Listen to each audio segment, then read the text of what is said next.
Good morning, ma'am. Are you Peyton Woodruff? And Miss Woodruff was previously in court, entered a plea of guilty in cause number 24, DCCR 1710, to the state jail felony offense of burglary of a building, and in cause number 25, DCCR 0426, to the second degree felony offense of robbery. I have received the pre-sentence report. Has everyone had an opportunity to review that report? I think so. Yes. Any additions or corrections to that report? The only correction I observed, Your Honor, is actually, I think it's a typo where they talk about moral, the MRT program, and they reference it as recognition. Okay. It's not, Yeah. that's, I think that's. Okay. Yeah. And Mr. Coleman has filed a sentencing memorandum as well as a request to state's motion to accumulate any sentences. Is that correct, Mr.? That's correct. Yeah, I'm inclined with Your Honor. Thank you. All right. All right, Mr. Kimler, you may proceed. Thanks, Your Honor. I would refer to the pre-sentence report. It seems to contain all the information necessary. Court.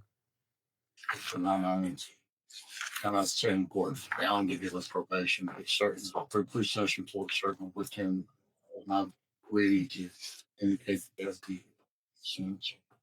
I think paramount in that analysis is her the defendant's recognition of her failures and acceptance of responsibility to square from that. You can speak up, please. But could she square from her rather articulate expression of value for such report? Or she accepts responsibility and seems to have enough insight and self-awareness to realize that she needs to make changes in her life to be successful. She has been successful in the past, right? Criminal history. You see from the reports. And again, we would just defer to what appears to be the recommendation, the implied recommendation, I suppose, of the precinct. Put it up on motion. Mr. Coleman? Your Honor, just simply made his position clear. It's sentencing memorandum, a series of events, notwithstanding her last criminal history, but that criminal so that she had again, we're about to receive 4 felony offenses of burglary, robbery to possess of drug substance. I think justifies a minimum jail sentence of 2 years on the robbery, and 24 months sentence on the state jail burglary. The only thing I would object, obviously that's a normal sentence, and that would kind of be the easy way out. All of that is with felony convictions. No, I'm not inclined. I mean, while I agree with Mr. Coleman that this was kind of a lot of things that happened very quickly, the lack of criminal history shows, in my opinion, that things were going on with regard to substance abuse and mental health. And I think this is a case that would be, I don't see any reason that there would not be a probation given that opportunity at least. So, Ms. Woodruff, in cause number 24, DCCR 1710, I'm going to find sufficient evidence to find you guilty. However, I'm going to defer all proceedings and place you on probation. In that case, that's the burglar of a building for 5 years. You will be ordered to pay a $500 fine and to follow all of the rules and conditions of probation. And I'll talk about those in just a minute. In cause number 25, DCCR 0426, also find sufficient evidence to find you guilty, but I'm going to defer all proceedings, place you on probation for 10 years in that case. You're ordered to pay a $500 fine, and you're ordered to follow all of the rules and conditions of probation. You will, when you're on probation, they will do a substance abuse assessment, and then they will recommend whatever treatment. And whatever that treatment is that they recommend, whether it's inpatient, outpatient, if they think you need something, then you will be ordered to do it. Do you understand? Also, you'll get a mental health assessment to see if there's anything that you need there to help you be successful. You will be ordered to follow all of those rules as well. You are to have no contact with the victims of the offenses. That's a Toni Morrison and Logan Kotlerich. Also, what is the relationship with John Toops? He's my ex-boyfriend. He's going to remain your ex-boyfriend. So you will have no contact or communication with him either. Do you understand? And so if you do everything that you're supposed to on these probations, this is an excellent opportunity. You're fairly young, you don't have criminal history. Obviously, you were going through, like I said, substance abuse issues and mental health issues, and you went all in pretty quickly. This is your opportunity to not be a convicted felon and to be able to serve any sentence while you're out on probation. The downside to that, though, is if you violate any condition of probation at all, you can be brought back into court. You could be found guilty, so you would be a convicted felon. And in the robbery case, you could go to prison for up to 20 years, and in the burglary, up to 2 years. Do you understand? Yes. I'm going to hand you, in each of these cases, the trial court certifications. It shows that these were not agreements. And so you do have some rights to appeal. You can talk to Mr. Kemper about that. Yes, sir. Yeah, there's a matter of a pending drug case. Yeah. She was arrested in July 21st, for somehow our office has obtained a lab report on that case, but not the actual case referral. About 2 weeks ago, I put in a call to the sheriff department, the narcotics department here at the sheriff's department, and apparently returning phone calls, outdated concept, because I don't know the phone calls bad. Welcome to my world. Yeah, I was asked to leave a message for Donna in narcotics. She has today during my phone call. So the Jefferson County, oh, excuse me, BPD, not Sheriff's Department. So the BPD case number is 2024-14337, and this disposition of these cases is intended to dispose of that case. So if it does come into the office, you're going to not in time. So that's the 2024 one. What about the 2025 case?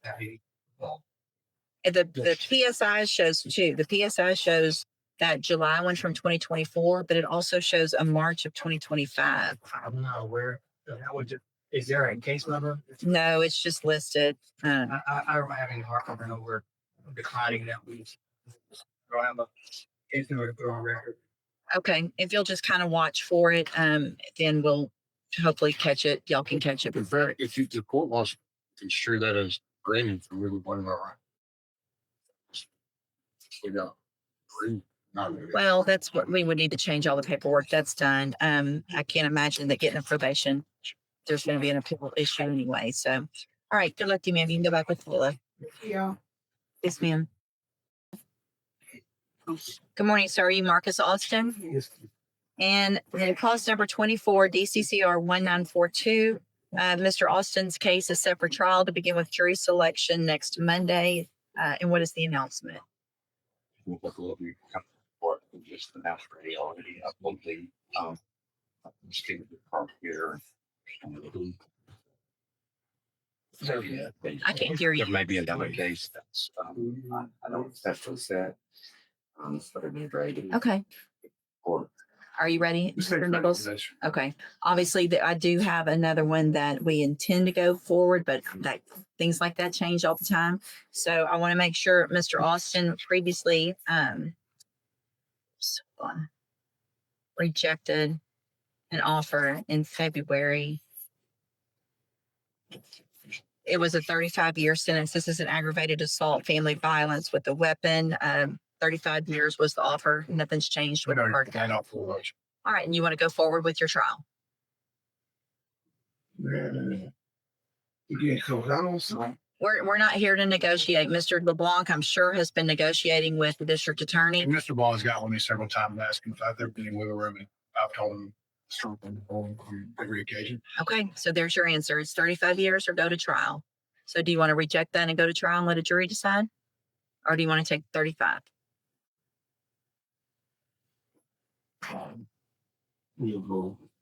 What? All right, I'll hold it while y'all take care of the paperwork. What about Lenny Leday?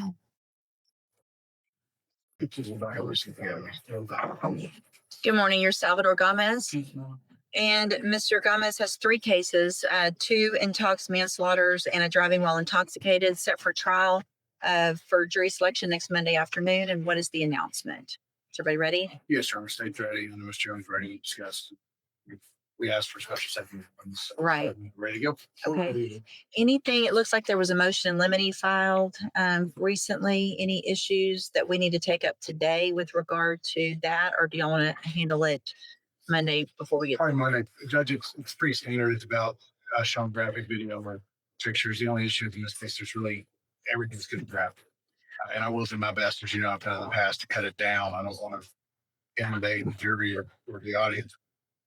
Gore, but it's a double fatality, that fiery crash. So I mean, I don't have. Obviously, some will be necessary, but we can go over at the time any limitations that We'll be during as that. reasonable as we can.